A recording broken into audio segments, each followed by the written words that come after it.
tolerators. This is To All the Men I've Tolerated Before with Anthony Katona, your weekly look at everyday misogyny. I have a new friend today. There have been a lot of new friends for To All the Men I've Tolerated Before in 2024. Kristen is a pop culture critic, a royal watcher, and health journalist. She hosts The Daily Fail, a podcast that dissects and laughs at the tabloid news. And also the best person that I have met so far through our friend Chris DeRosa. Oh, stop it. Because Chris knows all the best Knows people. all the best people. And today we are finally doing the episode I've been secretly craving to do. We're going to talk about misogyny and how it relates to the royal family. Thank you so much for this lovely opportunity. Oh my gosh, I am so excited to talk about this. And honestly, I think you are the first podcast host who's invited me on to talk exclusively about this topic. I've talked a lot about racism, I've talked a lot about classism, I've talked about colonialism, but misogyny is real with these people. And I'm so excited to talk about it with you because you're so smart and funny and you're just the best person to have this conversation with. So thank you Oh for my inviting me. goodness, thank you. I find that so hard to believe that no one has ever wanted to at least take one look at this when they're inviting you onto a show, because every episode I've listened to, The Daily Fail, you have made a point, or your co-host has made a point to be like, this is something that they do to women with like a capitalized W. Yes, and I'm not saying misogyny doesn't come up in various conversations. I'm saying the fact that that is the main reason we're having this conversation, and I love it. I love that that's what you want to talk about today. Well, let's have the listeners get to know you a little bit more. Could you give us a background on how one becomes a royal watcher? Because I know that I am a royal watcher, but I'm not a very official royal watcher. It's hard to be somebody who lives in our world or who engages with pop culture.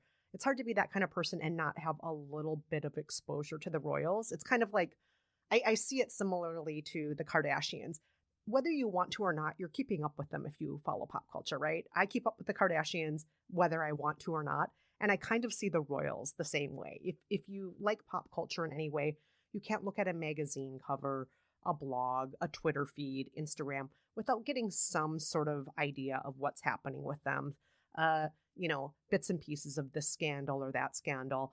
We as a society, even those who don't follow pop culture, we have ideas of who the good guys and the bad guys are. We know who the queen is. We know who Camilla is. We know who Diana is. We know who the major players are, right? And I definitely grew up in a household that followed those things. My mom was an Anglophile. My nana read the tabloids. I learned to read with the help of the National Enquirer and Star as a little kid. And the very first time as a wee little kid, I even saw a wedding, cartoon, live action, real life or otherwise, was watching Princess Di and Charles get married on TV. Or I should say recaps of it, because I don't think I was up at like 2 a.m. watching that as a little kid. But so the royals were always kind of in the backdrop of my life. And I continued to follow them the older I got. I did a study abroad in England at one point, and I got to see the last royal engagement in which Princess Di and Charles attended together. That was the 50th anniversary of VJ Day. And I followed them closely just as a hobby, along with all the other celebrities I watched. And then when I was working in public radio, I was a pop culture producer, and I just happened to be, there at the same time when William and Kate got engaged. And I was fortunate enough to cover all the street parties that were happening in New York City in celebration of their marriage. And from there, I just continued covering them here and there. And then when Meghan and Harry got engaged, I ended up hosting a podcast called When Meghan Met Harry. And that podcast began right around the time they got engaged. And it culminated with my co-host and I actually attending their wedding in Windsor. And that show really resulted in me being, more regularly on the scene as a royal watcher. And ever since that podcast, I've been many times, more times than I can count, on the BBC, the CBC, CNN, many print outlets. I've been in maybe somewhere between a half a dozen and a dozen documentaries at this point on TLC, on different networks, NBC, and so on. So I probably give somewhere between, oh gosh, during a really busy year, at least 50 interviews a year now about the Royals. I I am just so geeked because it's so funny because my mom had to explain to me in my 20s that I do not, in fact, have memories of Charles and Diana's wedding. Like, I believe that I have memories. Like, I also was very involved. And she goes, no, you've just always have been watching like VH1's I Love the 70s or I Love the 80s. And she goes, you watch a lot of pop culture focused TV. Therefore, you believe you've seen these things and are an expert. She did let me have Diana's funeral. She goes, you probably do have memories from when Princess Diana died. And then in college, we did stay up till 3 a.m. for William and Kate's wedding. And we went to our senior banquet was that night. And we went to senior banquet in full like formal wear and fascinators. And when people Yes. and when Nice. people were like, for why? And I was like, it is the royal wedding day, and this is just a blip on what I have to be involved in today.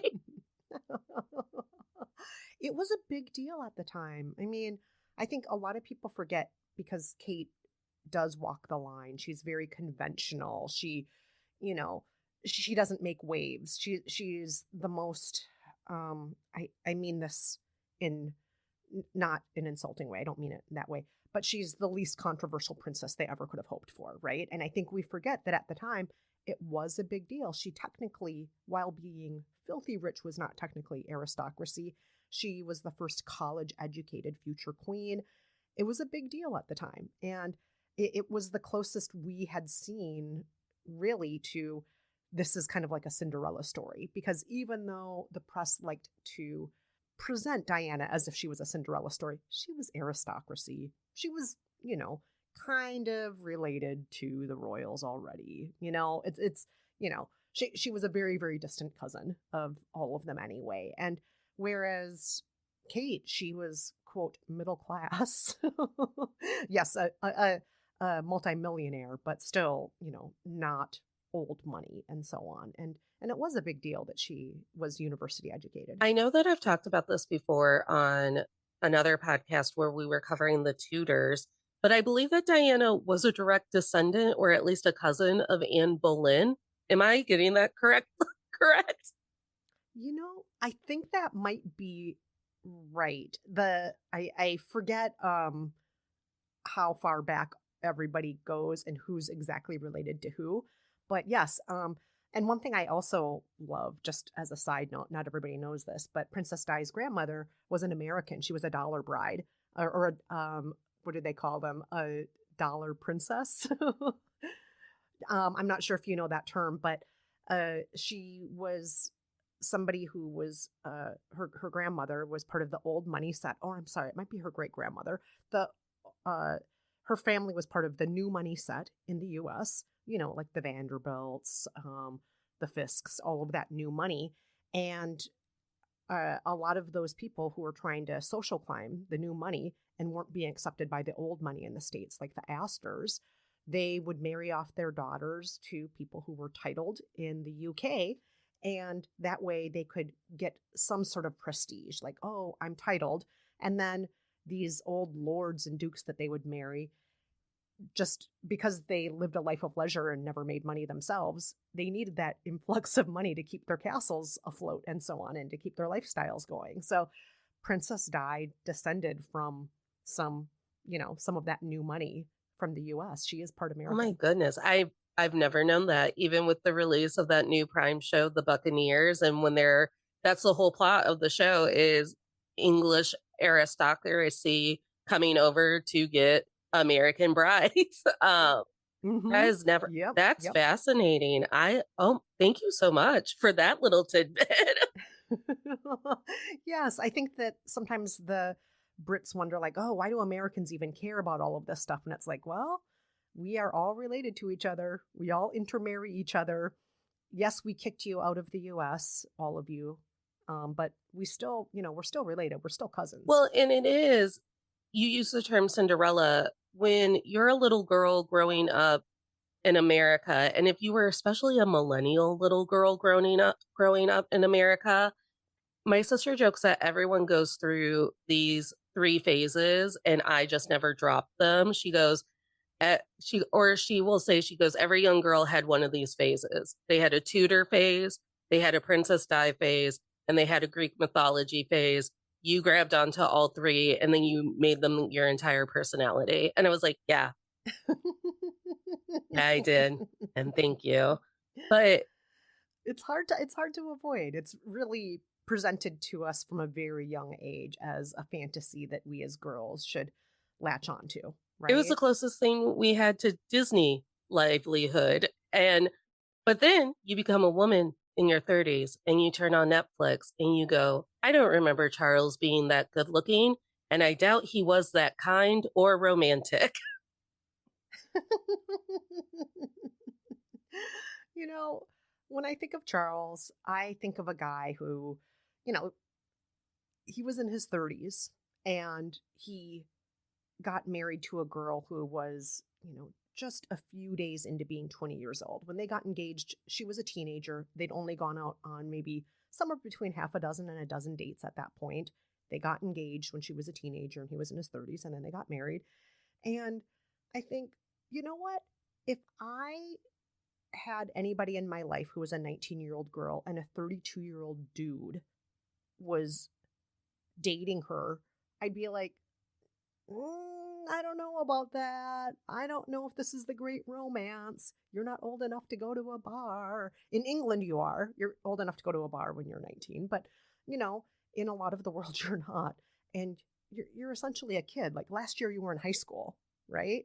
Um, and so I have a personal issue with that.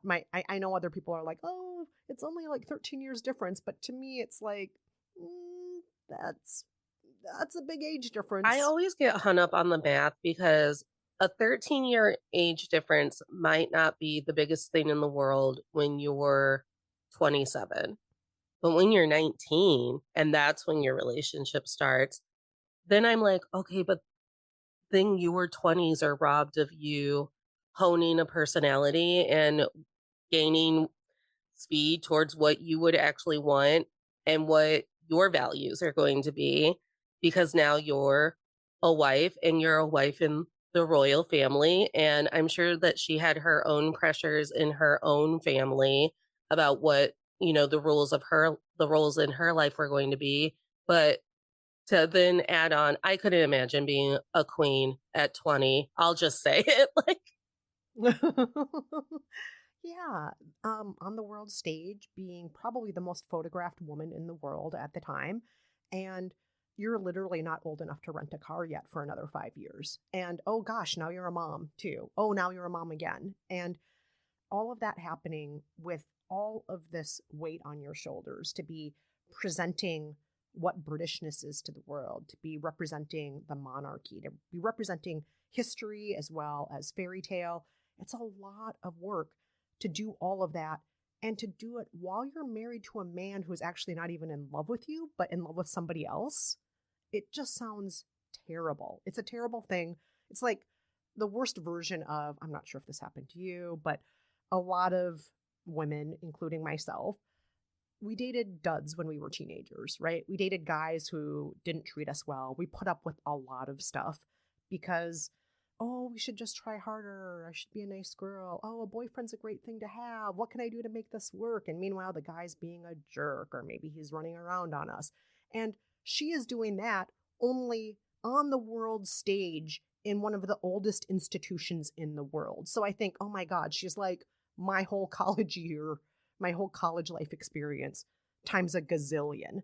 And it's not something that she can just run away from or dump that guy or just bitch to whoever she wants to about how shitty it is, because anytime she opens her mouth, she might be, recorded. Somebody might be spying on her. She has to be careful about who she, you know, vents to or seeks advice from. It's not as simple as the rest of us when we're that age in university. yeah, I call that effect of dating the dud that's the closest one to you, the arm's length effect, where it's like, "Oh, why have you been dating him so long?" And it's like, "Well, he's right there." Like, I don't even have to leave the room to try and find someone else because look, there he is. And it does happen a lot when you're a teenager because you're sitting in desks in rows near one another. It's all about proximity.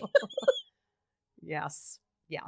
It's proximity, and it's also that we haven't learned how to stand up for ourselves yet. We also haven't learned what we are worthy of necessarily. I think that there is a point when we're all young children and we're told, a lot of us, if we're lucky, that, oh, you can do anything, you can do it, you're capable, just try harder. And then we enter adolescence and that gradually starts getting beaten out of us. No, you're too ugly. No, you're too this, you're too that. You're not enough of this. And it starts to get beaten out of us, and products get sold to us to fix things that are supposedly wrong with us. We're supposedly the wrong size. Our skin is wrong. Our hair is wrong. Everything's wrong with us. We're too loud or we're too quiet. We're too this, we're too that. And I think it becomes easy for us to not know our worth because that little kid's self-worth, that the 3-year-old who jumps off the top of the stairs and yells, I can do it, look at me fly, that little kid has been beaten down and beaten to death. And so by the time we do start dating, it's easy to think, oh, I'm lucky just to have someone even if he treats me like crap. That's very well said and something that has been discussed on this podcast almost every episode. It's amazing how we'll be talking about something that you would think has nothing to do with dating. It could be women's health care or something, and it all relates back to, well, I never pushed against the doctor because I haven't been trained to push against people and to ask for what I want. And then an anecdote comes up about your dating life or the way that someone talked to you as a kid. And when Diana did arrive at the age or at the bravery or the maturity to push back, she wasn't pushing back against her in laws. She was pushing against the institution and begging reporters to let her sons walk into their first day of school without being bothered. The consequences of, you know, putting up with or not knowing her worth uh, were enormous. And, that I'm not trying to minimize what the rest of us went through when we were teenagers or in our early 20s, because a lot of us went through just absolutely terrible, reprehensible things. But she was going through it while people were profiting off of it and eating it up. And millions of dollars were being made with each photograph that was being taken of her. It was not on a level that most of us deal with, where what we're dealing with is also commodified in that way. And when you start to put up these defense mechanisms like believing that your phone is being tapped or being really choosy about who you're sharing things with or not writing anything down or not sharing things with people, it's another. And I think we saw this with Britney Spears' memoir and her father. That also, the way that you've become almost paranoid about your own existence and what is actually going on around you becomes another tool in the tool belt that they use to discredit you. To be like, well, if you were smiling more or warmer or whatever, Charles would be happy to be on this yacht with you. Yeah. And I think it's interesting you brought up the word paranoia, because paranoia to me usually means that it's something that's in your head and it's not based in real fact or doesn't have a foundation. But in both Britney Spears' case and Diana's case, it was not paranoia. They were actually being bugged at all times. They were actually being surveilled. They actually had invasions of privacy as part of their daily lives. I mean, I just think about the fact that you aren't even, necessarily in your own house alone ever if you are Diana. Somebody's always coming in to change the sheets or draw the curtains or this or that. Who's overhearing just very simple things like you singing to yourself in the shower in the morning? You don't have any privacy ever in your own home. Mind you, it's a castle, but it's still your home, Hmm. right? Yeah. And the castle wasn't big enough for her to escape people overhearing things or misinterpreting things. That's a very good point. I should have said I should come up with a term for it, like assumed paranoia or weaponized paranoia or something like that, because you're right. It is, we use the term paranoia and it's like, but don't even worry, that's not even happening. You're being paranoid. And they were actually being victimized by their own circumstances. When it comes to the royal family and reporting on them or watching over them, there there's no way to sugarcoat that there is a line drawn about the protections that are allotted to the men, the male members of the royal family, that aren't always allotted to the female members of the royal family. You know, that's an interesting um, point when I think of, for example, Prince Andrew.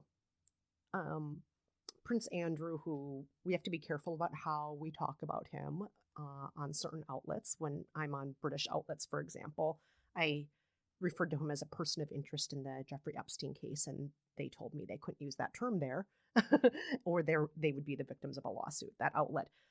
So it's really interesting how the UK outlets deal with Prince Andrew because they can be sued by the royal family at any time over using terms that we in the US use freely. Person of interest, I didn't say he absolutely raped teenagers. I didn't say he absolutely did that. I said he's a person of interest in that case. So I think it's interesting that as far as how he has been protected, it includes by the press in the UK also, as well as his family. And to go back to how his family has protected him, who paid for the Virginia Jeffrey case to be settled? Who paid those millions of dollars? Well, it was the royal family paid for it, right? His mother, because uh, that case was conveniently made to go away with money.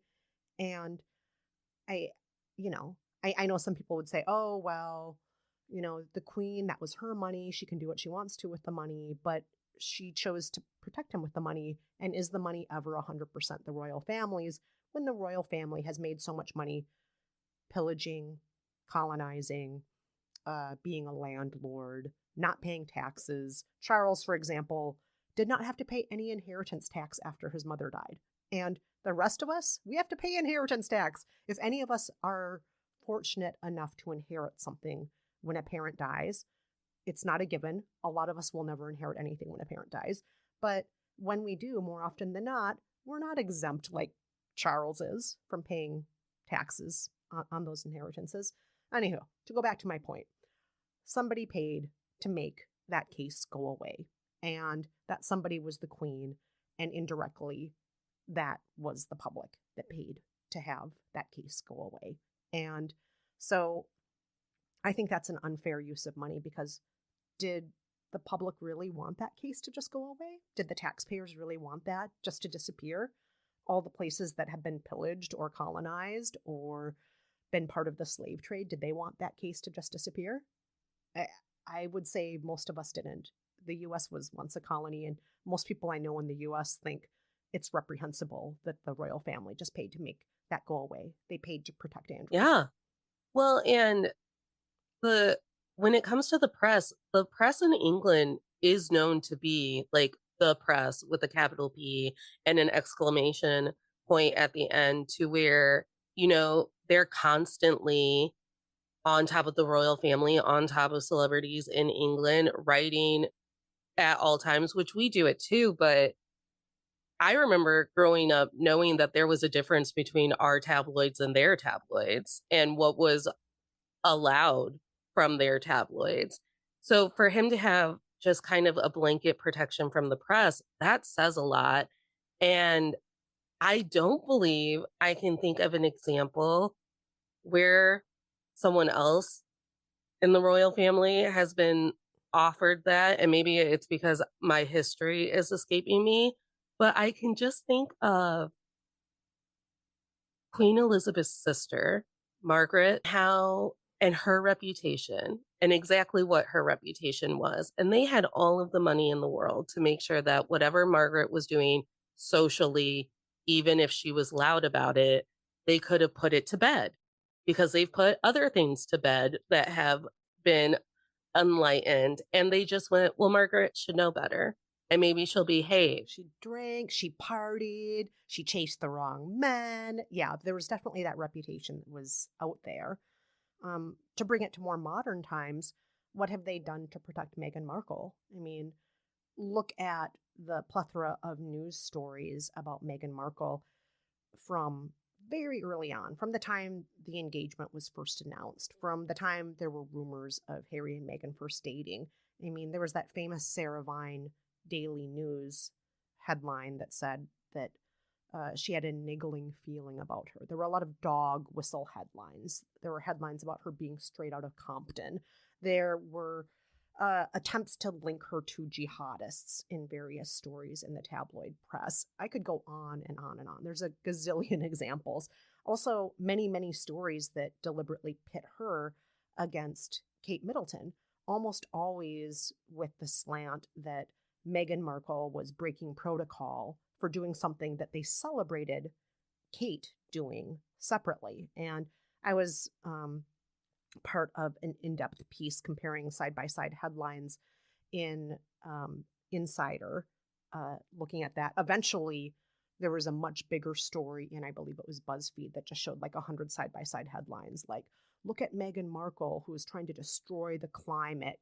It was about drought, climate change, a lot of other things because of her beloved avocados. And then side by side, there was a story about Kate Middleton and how William loves her so much that it's her favorite pregnancy treat and he always brings her avocados. And so there were just like all of these stories that were obviously showing that the press was choosing sides that we presented in that piece. And we could put out another piece like that every 6 months and never run out of headlines showing how Meghan Markle is terrible and how Kate is good and wholesome. Kate is the right kind of princess. Meghan is the wrong kind of princess. And so, a lot of the misogyny is, they protect men more than women, but they also protect certain women in the institution more than other women. So there's that to be Oh, considered as yeah, well. because we go round and round talking about how you can't have one oppression without looking to your right and going, "Wait, is that also classism or racism or any of ageism over there? Oh, look, it is right there. They've all been partying together." Yes. Oh, yeah.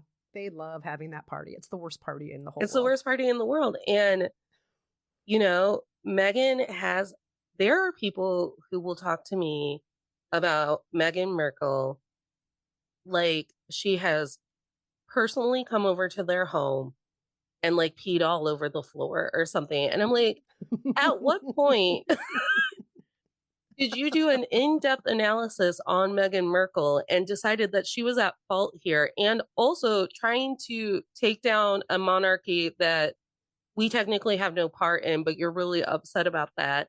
I go, "She doesn't really have the time to take down a monarchy or the resources." No, she's just one person. She's just one person. And it's amazing how much she gets blamed for, and how Harry is essentially either presented as a hostage in this situation, or just invisible, or they let him off the hook.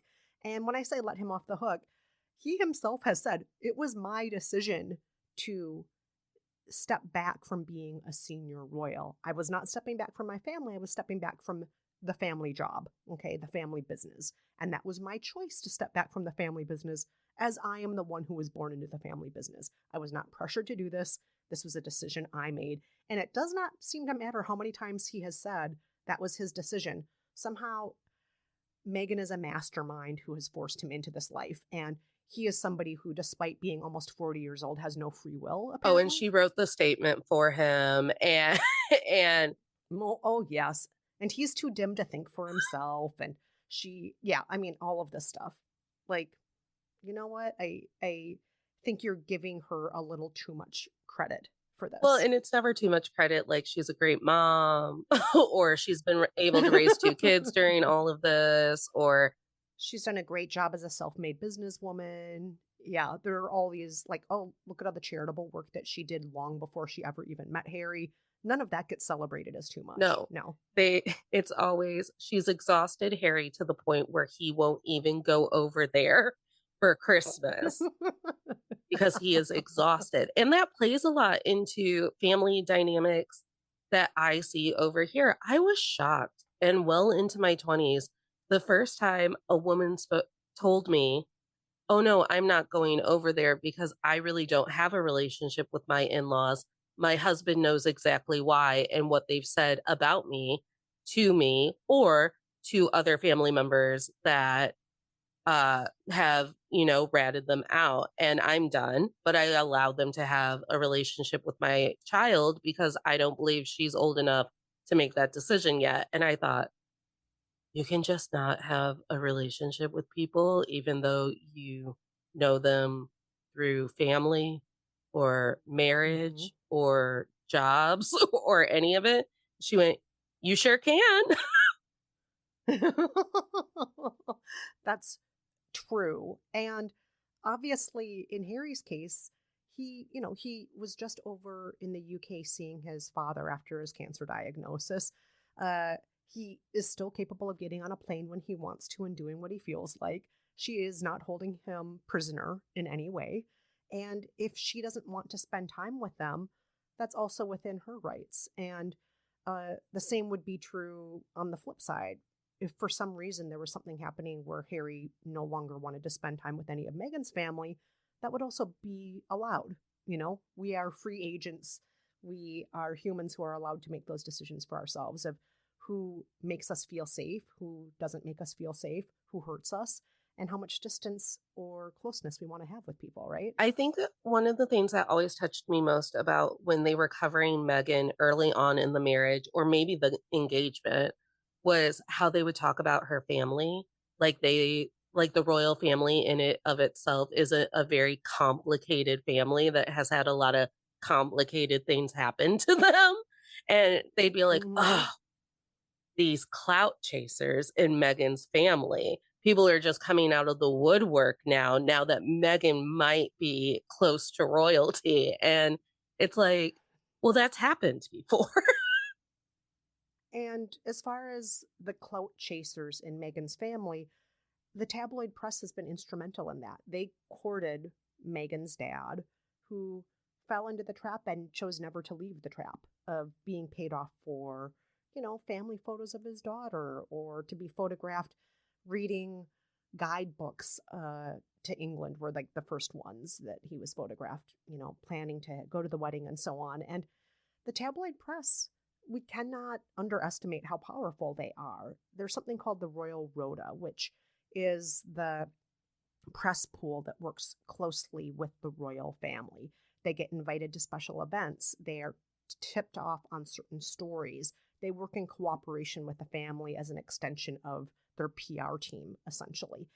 Certain members of the royal family or of certain houses will tattle on other members of the royal family in order to get attention off of them. And this is something that's been well understood for a very long time. It's something that Harry explains in great detail in his book Spare. But Harry's book is not the only source that explains how this works. This is something that's well understood by people who've been part of the Rota over the years and so on. Omid Scobie, who is a royal journalist, has also written extensively about it. Lots of journalists have written about the Royal Rota. It's well understood. And so, the Royal Rota, in exchange for access to the royal family, they write certain stories that make the royal family proud or happy, or that, they cooperate with certain members of the family. And this relationship is so tight and so important that even Camilla, her head of PR, is a former editor of the Daily Mail. This is not something that they just work with. It's something that they actually hire people from to help them to spin things even It's better. like all of those crime shows where they are like, we'll just hire the hacker to teach us how to hack and to Yes. and to catch all the hackers. We'll just make them on our side. Yes. Exactly. A big Exactly. theme on the show is that sometimes misogyny is so subtle and so everyday that because you're living within it, you don't actually realize that that misogyny is so ingrained in an institution and it's so normalized and lasting that again, you're just living and not and one day you'll just tilt your head and go, huh, I don't know if that's how I should have been treated during my American history class. What kind of things within a royal structure or a noble family structure allow misogyny to just be kind of naturally accepted and bred within the royal family or community? I'm thinking of how important male heirs used to be. Yeah, and that was up until very, very, very recently.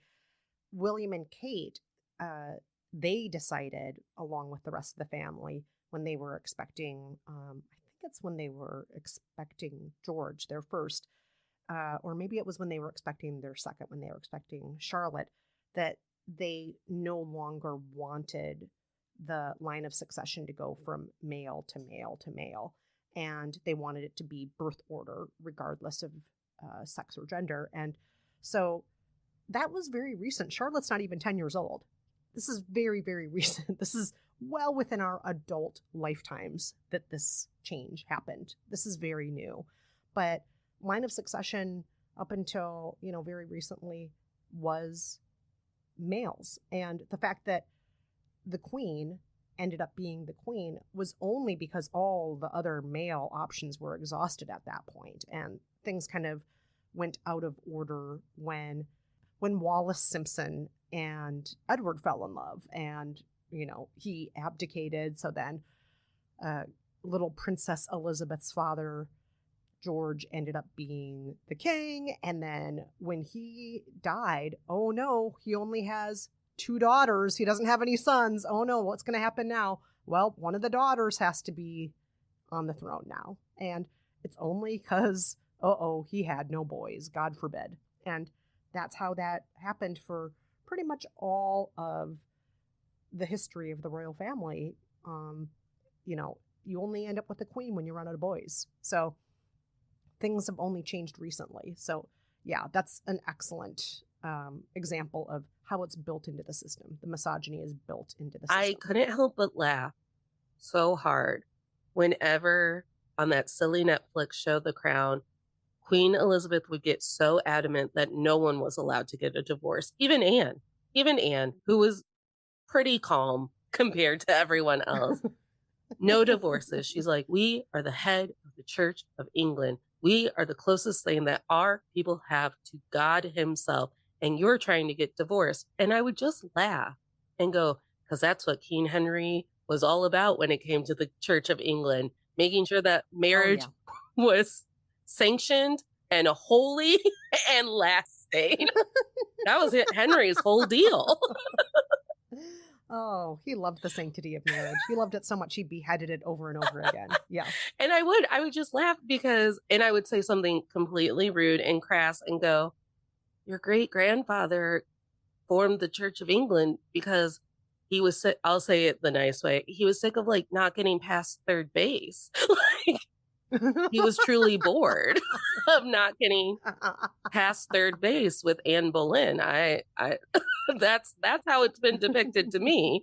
Maybe no one caught you up on it, but even the idea of, I think there's so much more weight to be had when it comes to who's allowed to get divorced and who isn't, when it comes to the weight of an unhappy marriage on a woman within that marriage and whether or not she's allowed to leave, because there's so much already stacked against you when it comes to what's expected of you.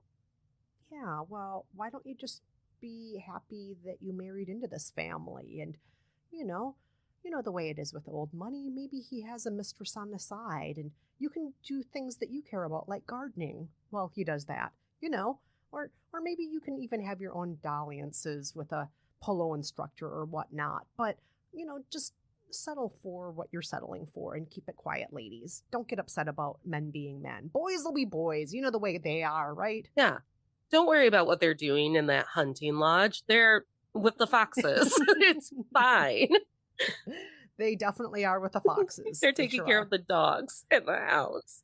But yeah, it never failed to make me laugh, but it's really just, like, a dark and sinister thought to think of how heavy that was for Queen Elizabeth to be the head of the church, that she wasn't willing to, and it could have just been her personality, but she wasn't really allowing herself to budge or slide or do anything that would bring bad press or bad reputations or anything to anyone, and she carried that. Yeah. She was very much about stability. And in many ways, she excelled at that whole idea of stability. I mean, I think about the queen as being an icon and a force and something that almost seemed unmovable that was here for not just our lifetimes, but our parents' lifetimes, our grandparents' lifetimes.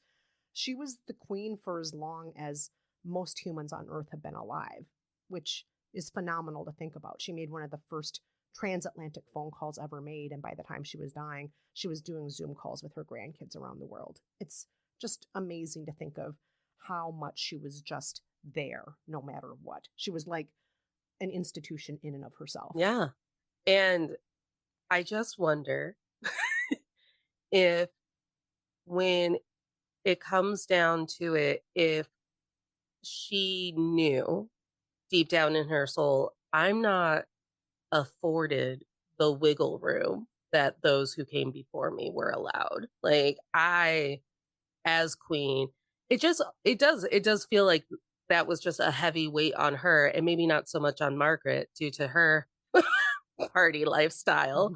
But yeah, she really did. You could tell that she carried that every day, and she was very good at it. She was great at it. One of my favorite stories is from Michelle Obama's memoir, talking about how she accidentally laid hands on the queen. She hugged her and laughed and, you know, and she later on was told she broke protocol and she's like, I'm sorry, she's so disarming and funny. The queen is just a joy to hang out with. She's such good company. She can bring anyone out of their shell and make them feel seen. And I accidentally fell for it, hook, line, and sinker. And before you know it, I'm hugging the queen because she's such a delight. And Michelle Obama, the way she writes about it, I'm like, wow, the queen had skills. The fact that she could be that disarming with anybody. I really take my hat off to her for that. And I wish I had that same skill set. She must be, when she was alive, I can imagine her walking into any room and just being a delight, talking to complete strangers, having fun. She had it. She knew how to do it. And I think that's fantastic. I also think that as far as her having to be so good at it, part of it was she was extremely young and she was a woman when she came into it, to get back to the misogyny issue. She had to do it very well as a woman, and she had to do it very well as somebody who was so young. And I mean, how many of us in our early 20s are told you're going to have this job for the rest of your life? Most of us switch jobs, at least I was told when I was in college, that I would be the first generation that would have an average of 8 jobs in my life, which, by the way, it's been way more than 8 jobs. It's been like, I don't know, 20 or 30. I've had so many jobs. So she, at a very young age, when a lot of people are just graduating college, was essentially being told, now it's your time to take over the family business and you can never leave this business. This is your job. You can leave it by stepping down, but what would that really say about you and the institution if you chose to step down, right? And so, she could have stepped down, but she couldn't really step down, And she was doing it at such a young age. And we all know that the world doesn't necessarily treat young women with a great deal of seriousness or respect, right? We see it throughout history. We see it nowadays. I just think of young female politicians in the US and how they get treated. AOC from New York is one example. They are frequently dismissed. And even if we're not politicians, young women tend to be treated more dismissively than men of any age, including I young think women. that part of the delight is all of those corgis. Like, she really did build up a dog army to be like, I'm going to disarm people into being charmed by me because a dog is going to run up on them. Before I get on another tangent, is there anything, because you were so excited to talk about misogyny within the royal family, Is there one thing that when you think about misogyny in the royal family, you think, this is the thing I wish we talked about more? It could be a story, it could be a person, it could be a pattern, but anything that would excite you that I'm not covering. It could be the very fact that most of the women in the royal family have only one job, which is to produce an heir. You are essentially a breed horse, Mhm. a broodmare. I'm not sure what the best term is for it, but your job is almost inhumane as a woman. And I, I have never been able to get over that. That's your job. Produce an heir, produce a spare, and then put on a smiling face and cut some ribbons and wave. But that's very secondary. Whether or not you actually do those things, it doesn't matter as much. I mean, I look at the first family, I look at the royal family of Monaco, for example. Albert, who has knocked up women all over the place, anywhere he can put his dick, he puts it. And I'm not here to slut shame him for that. But, some of the children he has produced have not been white and they have not been legitimate. And because of that, they can never be an heir. And he has the woman that he has twins with, who, after producing the twins, has almost never been seen from again. But she is his wife, and she is white, and she is legally the mother of the future heirs to the throne. And because of that, because she produced those kids, that's enough. It doesn't matter that she's invisible and doesn't do any of the other royal duties. It's fine because a woman's job in marrying into the royal family primarily is to just be there for your uterus and your eggs and your vagina, the whole thing, whatever. eh, To do that thing, and then um, whether you do anything else after that, they'll probably say bad things about you if you don't do anything beyond that. But your job is Well, done. and also anything else you're doing is just seen at, it's not your life's work, it's your hobby. So when Diana was so involved with AIDS relief and AIDS research and everything, it was always like, isn't that nice that Diana found time for this like little hobby she does at the hospitals? And I'm like, well, she's she spends a lot of time and money visiting sick kids. Like I don't think it's going to the movies. I'm going to the movies later on, and I would never talk about it in the same way that I would talk about Diana doing all of that charity work. She was doing a lot of it after hours and doing it off the clock too, which famously her guards have said, yeah, they snuck her in to hospitals, to AIDS wards with, in secret because they didn't want the cameras there. She wasn't doing it as a PR op. She did it as a PR op a few times because she wanted to draw attention to this cause, but more often than not, she was sneaking into these places because it mattered to her, because it was meaningful work, and because she didn't want to just be there for the cameras. She wanted to be there for the patients themselves. And to me, that says this is something that I'm passionate about. This is important work for me beyond the cameras. And so I agree with you. We can't underestimate how important that is. And I see us doing it. I shouldn't say us. I see the press doing it all the time. Also with Meghan Markle's work too. She has done a lot of work with, one of her first jobs was working on the victims of the Grenfell fire on a cookbook. This is a fire in a low income housing development in the UK that killed hundreds of people. And a lot of people who were already living on the margins were injured, killed, or left homeless because of this fire. And uh, she worked hard on a cookbook with some of the surviving women that included recipes from their homelands, family recipes, and so on. And this was a fundraising cookbook and also a way to draw attention to the victims and so on. And she did this, plus created a fashion line for low income women that helped raise money for getting women back to work and so on. That there were all these different charitable things that Meghan did when she was a member of the royal family. And she got accused of being opportunistic or trying to make it all about herself. There were stories written about her being a workaholic tyrant, an angry Black woman, too demanding, and so on. So I think it's interesting that when a woman in the royal family tries to do something outside of just cutting the ribbons or having the babies, it's frequently treated either as you said, just a hobby. Isn't that cute that she does that? Or treated as a problem. And I don't see that happening when men in the royal family do these things. Well, because people think that when Meghan is harassed in the press for doing something that is admirable and actually the definition of noble and loving and kind, that, oh, who cares? It's just tabloid trash. But I was just talking with another guest about this innate anxiety and fear I have of being overly kind to people, about being overly nice, about supporting people or being too excited for them. Because at the end of the day, it might just come back that I was trying to steal thunder from them or steal clout or things. And no one ever sat down and said, hey, Natalie, when you celebrate people, you get to compliment them once. And if that compliment is written too enthusiastically or too nicely, or you use too many exclamation points or adjectives, then it's cringy. And people really think that you're just trying to draw attention over to yourself and how nice you are.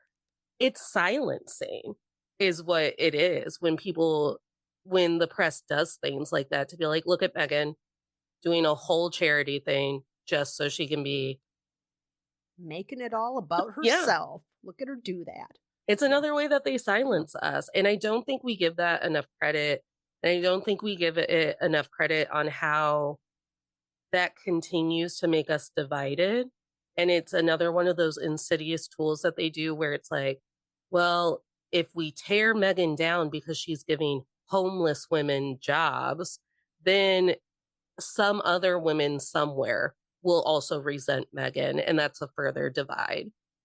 And I just want to, you know, make a point here to say Diana wasn't perfect. Megan is not perfect. I'm not here to try and valorize them or make them sound like they're perfect.